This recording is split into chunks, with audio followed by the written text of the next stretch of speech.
You've been in the restaurant industry for years. You know the minimum safe temperature requirement for each type of food that's being cooked. Hot foods must be kept above 135 degrees Fahrenheit. Eggs, beef, pork, and fish, 145 degrees Fahrenheit. Ground meats, 155 degrees Fahrenheit. And poultry, 165 degrees Fahrenheit. You know these requirements like the back of your hand. So why did your establishment still get a cooking violation?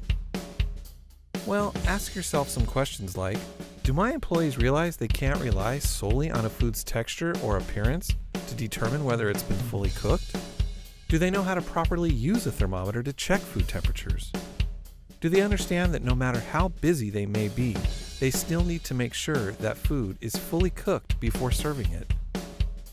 Some of your employees might know this, and some might not. So if your establishment is still having issues related to cooking violations, maybe it's time for some active managerial control, or AMC. AMC is a proactive approach to managing food safety risks, and the first step is to make sure you have written policies in place for your employees to follow. So, what is a policy? A policy is more than just words. It's a defined set of actions that minimize food safety risks. But there's more to it than just sitting down by yourself and writing out a bunch of rules for your employees.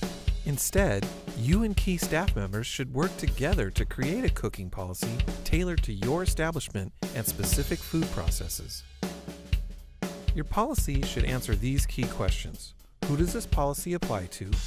Where does it take place? When does it take place? And how should it be completed?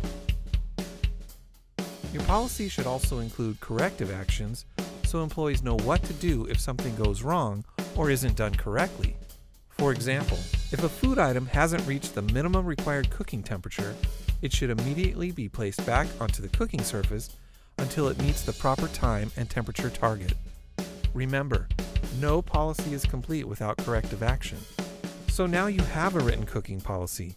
That means you're done, right? Actually, no.